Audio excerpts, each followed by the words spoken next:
छात्रों, हिंदी के इस शिक्षण सत्र में आपका हार्दिक स्वागत है। आज हम व्याख्या के चरण के अंतर्गत आदर्श व्याख्या कैसे करें, इस पर चर्चा करेंगे। कई विद्यार्थियों ने काव्य सौंदर्य के संबंध में प्रश्न पूछा है, उसका समाधान आपको इस वीडियो में मिलेगा। कक्षा 9 से 12 तक इसकी आवश्यकता पड़ती है। जहाँ कक्षा 9 और 10 में सीधे सीधे लिखे जाते हैं, वहीं कक्षा 11 और 12 में इनसे संबंधित प्रश्न पूछे जाते हैं। तो आइए सबसे पहले पद्यांश की व्याख्या से शुरू करें। विषय हिंदी, कक्षा 9 से 12।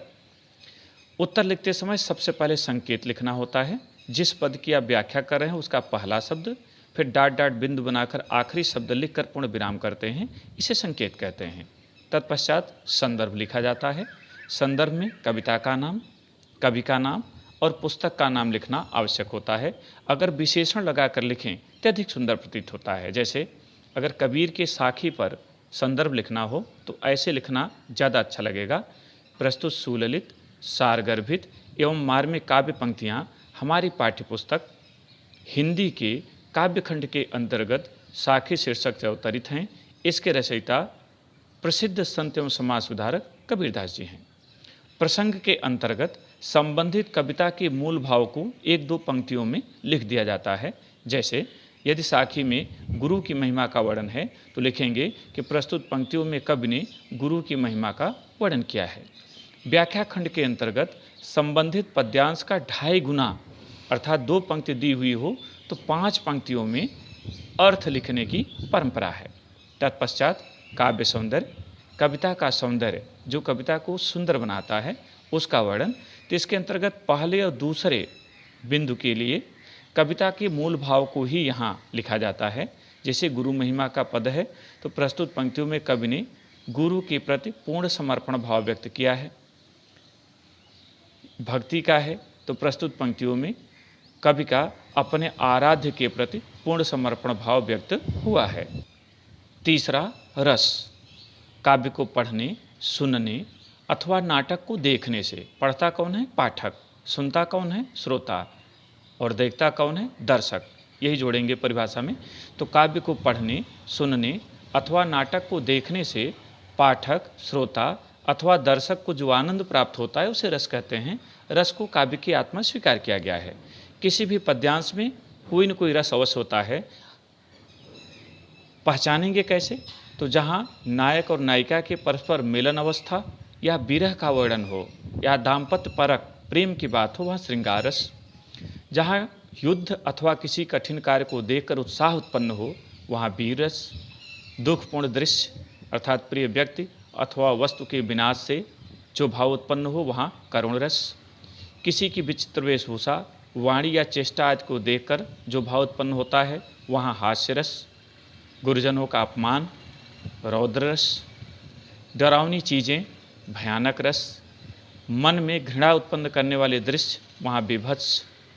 आश्चर्यजनक चीज़ें, अद्भुत रस। संसार से असारता, शांत रस। ईश्वर के प्रति आस्था, भक्ति रस और संतान के प्रति प्रेम, वात्सल्य रस को उत्पन्न करता है। इसलिए जैसा भाव आपको संबंधित पंक्ति में लगे वैसा ही रस लिखें। जैसे गुरु की महिमा का वर्णन है तो प्रस्तुत पंक्तियों में कौन सा रस होगा? शांत रस होगा, तो लिखेंगे रस डैश शांत रस। चौथा छंद, वर्ण, मात्रा, यति, गति आदि नियमों से नियोजित रचना को छंद कहते हैं। यह प्रायः 3 तरह का होता है: मात्रिक छंद, वर्णिक छंद और मुक्तक छंद। छंदों के विषय में आपने अध्ययन किया है। दोहा, सोरठा, चौपाई, सोइया, घनाक्षरी, मंदाक्रांता, मुक्तक आदि छंद आपने छंद शीर्षक से मेरे वीडियो में देख लिया होगा। तो जहाँ जैसा छंद आपको समझ में आए उसे लिखें। यदि वह वर्णिक या मात्रिक न हो तो प्रायः आधुनिक सभी कविताएं मुक्तक छंद में लिखी जाती हैं, फिर आप वहाँ मुक्तक का प्रयोग करेंगे। 5वां अलंकार, काव्य की शोभा बढ़ाने वाले तत्वों को अलंकार कहते हैं। यह भी 3 तरह के होते हैं: शब्दालंकार, अर्थालंकार और उभयालंकार। जहाँ शब्दों के कारण चमत्कार की सृष्टि होती है वहाँ शब्दालंकार, जहाँ अर्थ के कारण चमत्कार की सृष्टि होती है वहाँ अर्थालंकार, और जहाँ दोनों के कारण चमत्कार की सृष्टि होती है वहाँ वो भी अलंकार होता है। आप इनकी परिभाषा परिचित हैं। अनुप्रास आप जानते हैं। पुनरुक्त प्रकाश, जहाँ कोई शब्द दो अथवा दो से अधिक बार आए लेकिन अर्थ एक हो, वहाँ पुनरुक्त प्रकाश होता है, और जहाँ अर्थ भिन्न होता है वहाँ यमक होता है। आप इन अलंकारों से परिचित हैं तो इनके विषय में लिखें। अलंकार के अंतर्गत अनुप्रास प्रत्येक काव्य पंक्ति में होता है। उसके अलावा अन्य जो प्रमुख अलंकार हो उसमें से किसी एकाक का अन्य उल्लेख भी जरूर करें।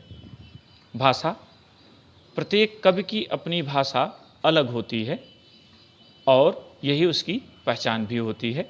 जैसे कबीर की भाषा पंचमेल खिचड़ी अथवा सदुक्कड़ी, सूर की भाषा साहित्यिक ब्रज भाषा, तुलसी की भाषा ब्रज और अवधि दोनों।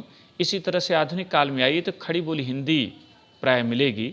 जैसे हरिऔध की भाषा साहित्यिक खड़ी बोली हिंदी या संस्कृत निष्ठ खड़ी बोली हिंदी, मैथिली गुप्त परिष्कृत खड़ी बोली हिंदी।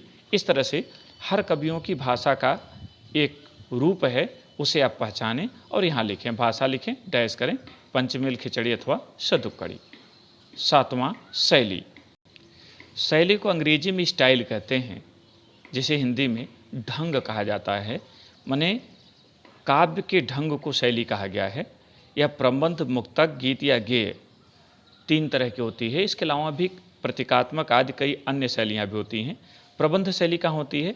जहाँ धारावाहिक कहानी होती है, एक छंद दूसरे छंद से अर्थ की दृष्टि से जुड़ा हुआ होता है, अर्थात उनमें पूर्वापर संबंध होता है, वहाँ प्रबंध शैली होती है। प्राय ये महाकाव्य और खंड काव्यों में मिलते हैं। मुक्तक, जहाँ छंदों में अर्थ की दृष्टि से पूर्वापर संबंध नहीं होता, एक छंद दूसरे से जुड़ा नहीं होता, मुक्तक शैली होती है, जिसे दोहा, पद इत्यादि। गीत या गेय शैली, जिन्हें गाया जा सकता है, वो गीत या गेय शैली के अंतर्गत आते हैं। 8वां गुण। गुण 3 प्रकार के माने गए हैं, ओज गुण, माधुर्य गुण और प्रसाद गुण। जहाँ वीरता की बात हो, दृढ़ संकल्प की बात हो, वहाँ ओज गुण होता है।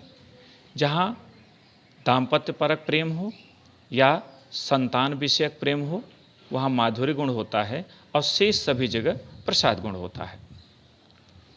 9वां शब्द शक्ति। शब्द के अर्थ व्यक्त करने की शक्ति को शब्द शक्ति कहा गया है। यह भी 3 प्रकार की मानी गई है, अभिधा, लक्षणा और व्यंजना।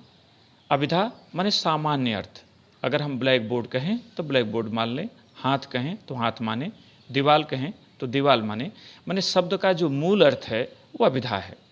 और जहाँ मुख्यार्थ बाधित हो और कोई अन्य अर्थ ग्रहण करना पड़े उसे लक्षणा कहते हैं। जैसे किसी व्यक्ति ने कहा किसी व्यक्ति के लिए कि वह तो गधा है, इसका मतलब यह नहीं कि उसके 4 पैर निकल आए और वह लगा खटाखट चलने, ऐसा संभव नहीं है। इसका मतलब यह है कि वह मूर्ख है, इसलिए उसे ऐसा कहा गया, ये लक्षणा है। या किसी व्यक्ति ने किसी को कह दिया कि वह हाथी जैसा है, इसका मतलब यह नहीं कि उसे सूंड निकल आई और लगा वह पानी पीने, इसका मतलब यह है कि वह शरीर से मोटा है, इसलिए उसके लक्षण के आधार पर उसे हाथी कहा गया। व्यंजना शब्द शक्ति। जहाँ अभिधा और लक्षणा अपना कार्य करके शांत हो जाएं फिर भी अर्थ सिद्ध न हो, वहाँ व्यंजना शब्द शक्ति होती है।